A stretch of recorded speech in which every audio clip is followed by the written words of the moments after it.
Welcome, modern day mystics, fellow truth seekers, James and Justin, back at it again with another reaction, and we're taking a look at Osho again.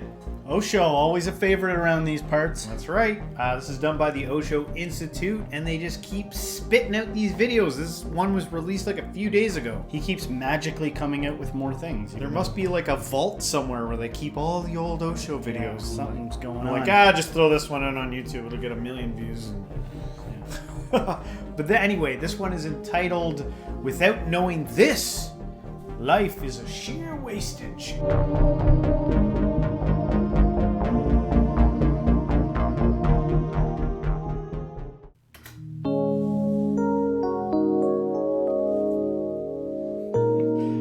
could listen to that for a long time.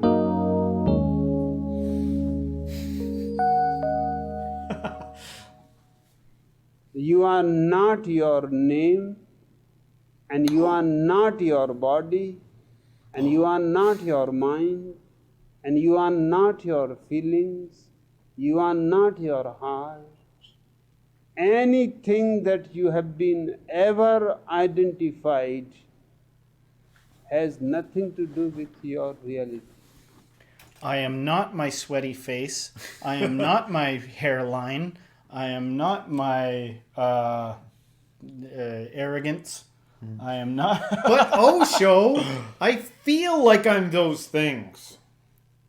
Please answer. What do you feel more like? Do you feel like you're your good attributes or your bad attributes? I feel like I'm both. I feel like I'm all of it combined.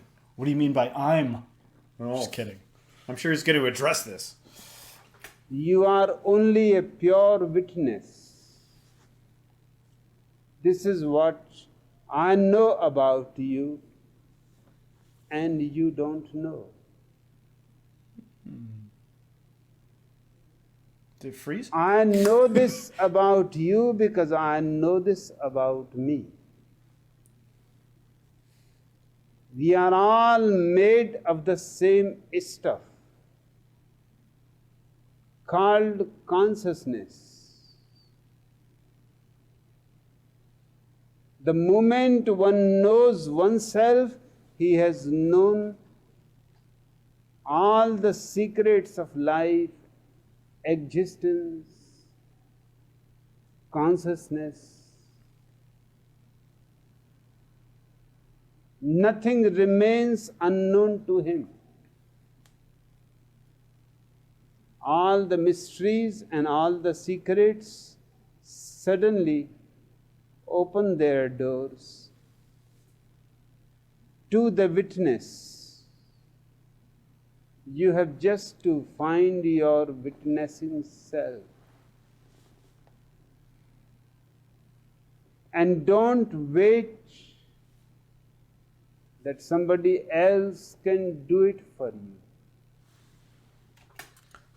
So if you, the essence of who you are is just the witness, what are you witnessing? Are you witnessing another aspect of yourself? You must be, because there's no separation. It'd be total non-duality. You're just a witness, witnessing everything.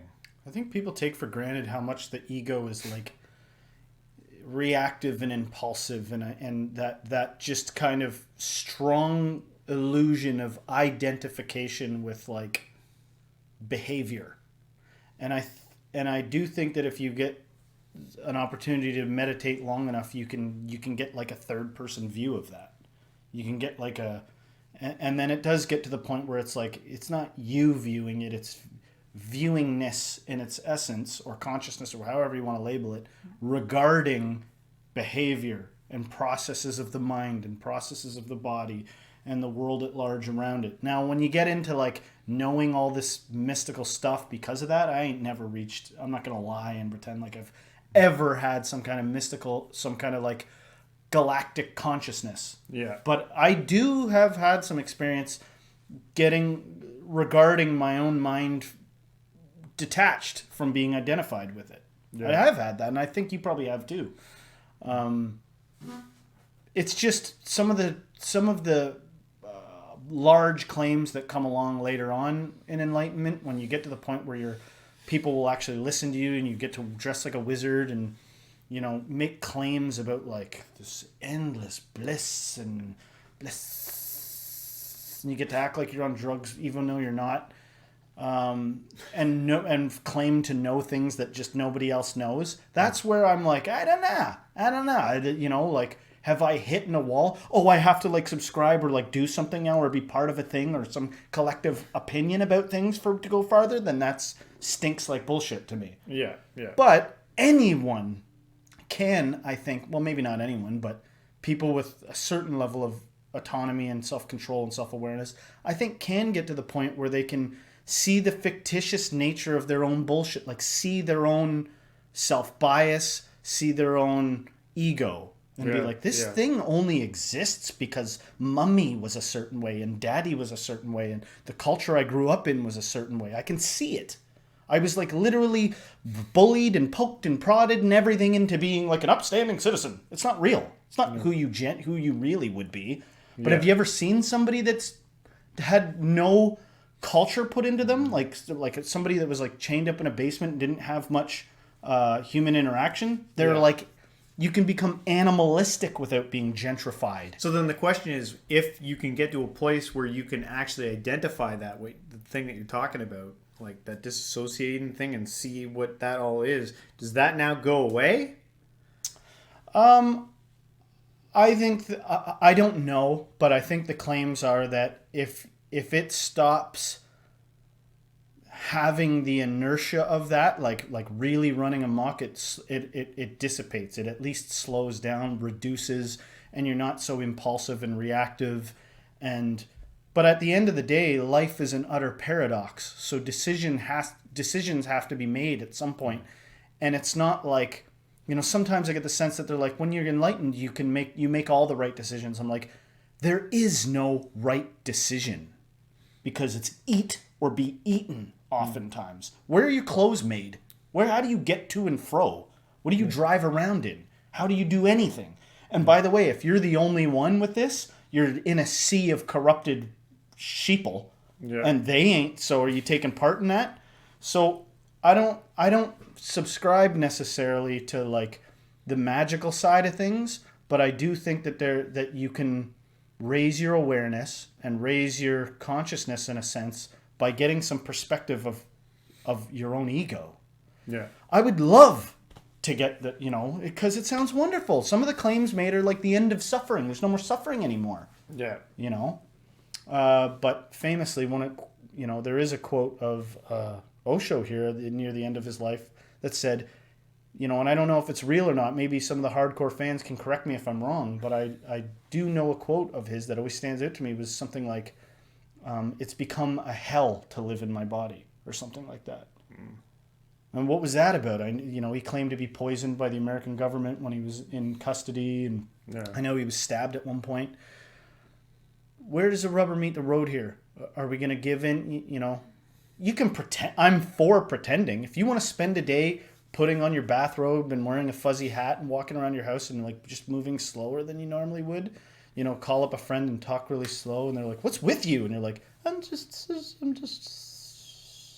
everything's bliss. I'm okay with that. I think for maybe people like Osho or the Eckhart Tolles of the world, for some people there is the odd enlightenment experience where there's like a significant shift in character, like there's a dramatic change. But I think for the vast majority of us, it'll probably be a slow trickle over the course of your time, be able to recognize that ego and quiet it down. But why is there a shift in character? Character serves a function. You wear the James character like a mask. I wear Justin like a mask.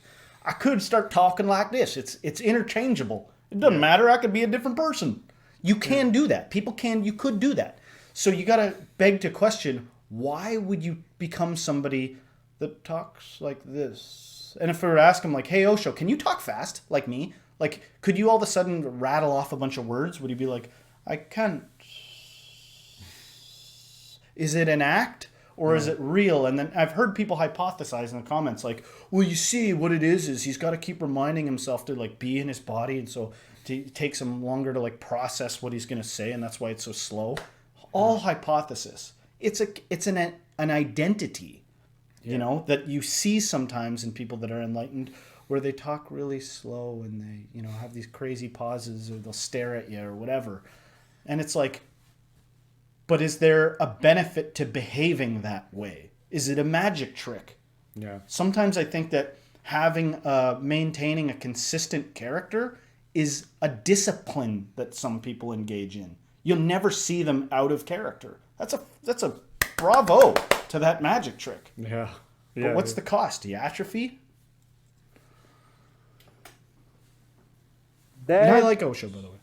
inward going has to be done alone. There is no way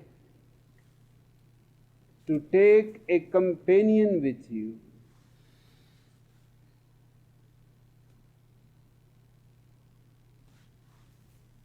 This is one of the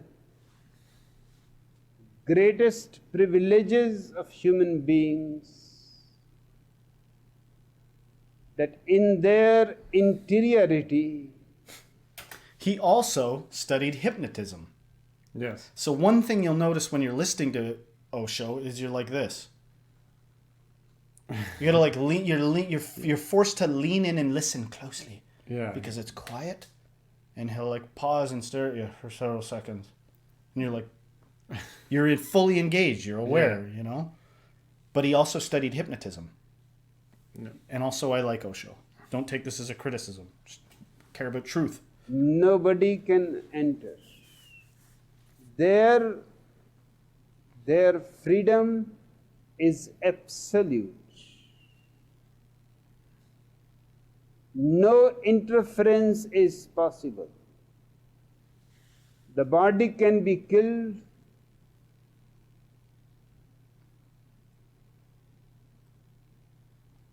but the consciousness cannot even be touched. The body can be burnt,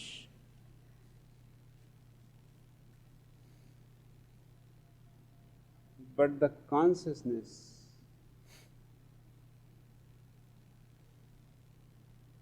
will not be affected in any way possible. Even nuclear weapons have no power to reach to the You ever hit the like speed up button on it? Like you can change the speed of the Totally video. good with him. I feel like ever since you mentioned the hypnotism thing, it's like, is he slowing down? consciousness. The witness will always be beyond everything that can happen to you. It will always be a witness to it. Hence, it will be always beyond to it. Nivedana, what I am seeing in you, I am provoking you, persuading you, seducing you to know it for yourself. Because with it come all the joys and all the blessings of existence.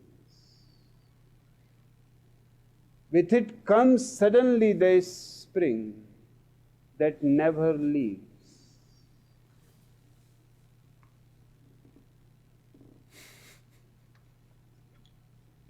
Without knowing it, life is a sheer wastage. Without knowing it, you are already dead. You were never born. Only by knowing it, you are born in reality,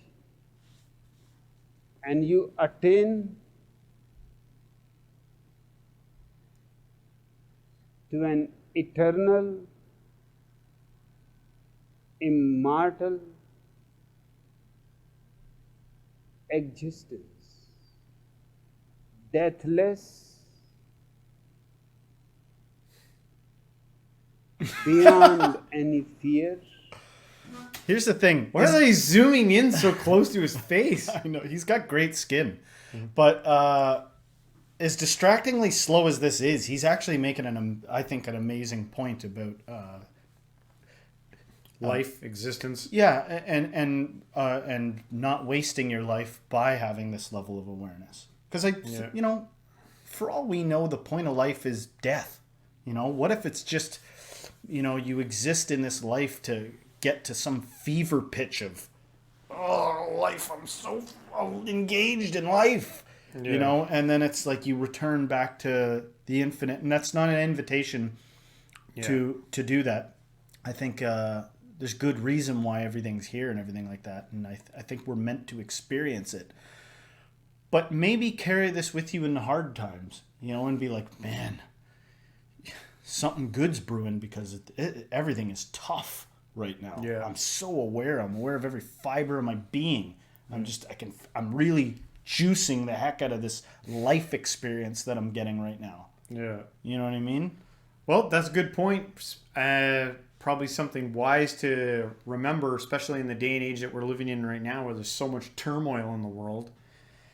You know, there's an ebb and flow to these things. And, you know, things might seem really crappy and shitty where you are right now, but that, you know, something amazing might be right around the corner. You're here, and there's no way really to know why. So open your eyes as wide as they can. You know, what is there to do? I can breathe. I'm going to breathe, you know, fully aware of my breath, and I'm going to live fully aware while I'm here. And then in that sense, you are kind of like eternal. You've got like a meta perspective on what's going on, where other people are just walking through life like zombies. You are here. You arrived to the show from beyond where we all came from and where we're all going. Yeah. You know?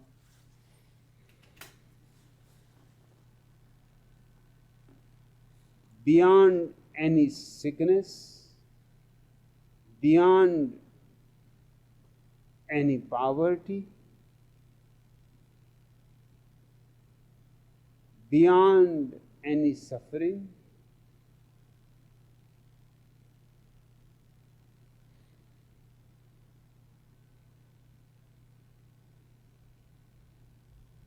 the golden key is within you. There you have it. The golden key is within you. It's within you. He is like one of those guys that you can meditate to his lectures or his teachings to. Put a little meditation music on in the background sometimes. I do it with some of these guys that we interview and listen to, and then just listen to what they're saying. I've always wanted to embody the peaceful things I see, though. Like when I see an Osho talking like that, makes me want to... And I've done it on the show. I've literally dressed up in my pajamas and scarves and been all blissy, and you know, and I've spent lots of hours in meditation, and you know, but it's the same with Zen gardens. I used to buy Zen gardens, and then I realized I want to be the Zen garden. I want to be Zen. I want to be Zen'd out until you get bored of it, and then you want to go compete with someone. You know, nothing is one way forever. Yeah. Correct? Yeah. Or what's going on here? You know, why do we get to pick one lane? Yeah. You know, I want to swerve all over the place down that super highway of experience. Yep. Well, wise words from you. Wise words from Osho. Hopefully, guys, you liked our reaction here. If you did, don't forget to hit the like, subscribe, share this with a friend, and everybody. Until next time, stay spiritual.